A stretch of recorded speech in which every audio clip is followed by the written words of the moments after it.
lot of people have a difficult time, including myself, taking on the name poet or even writer for some people.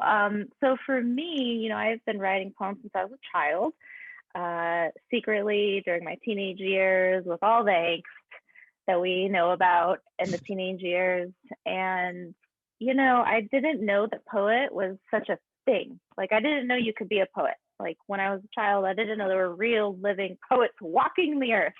And when I was about 22, I came across a real live literary press that was in Long Beach, California, here where I landed.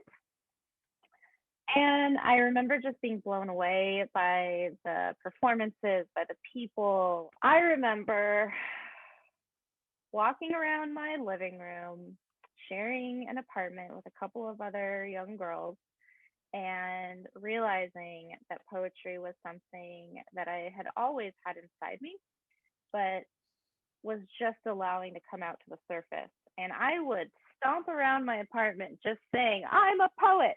I'm a poet. I'm a poet. Because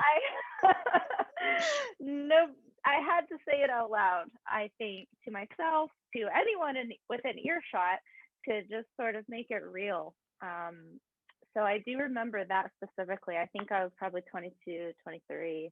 So where do you think that urge to speak truth like a poet does sort of comes from?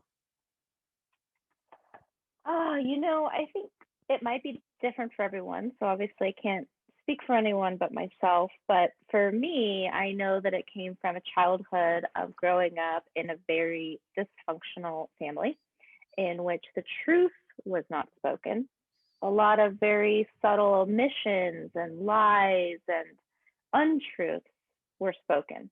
But something inside me as a child felt like I could feel that there was this wavery sort of reality in which there was another layer underneath what I was seeing, what I was hearing.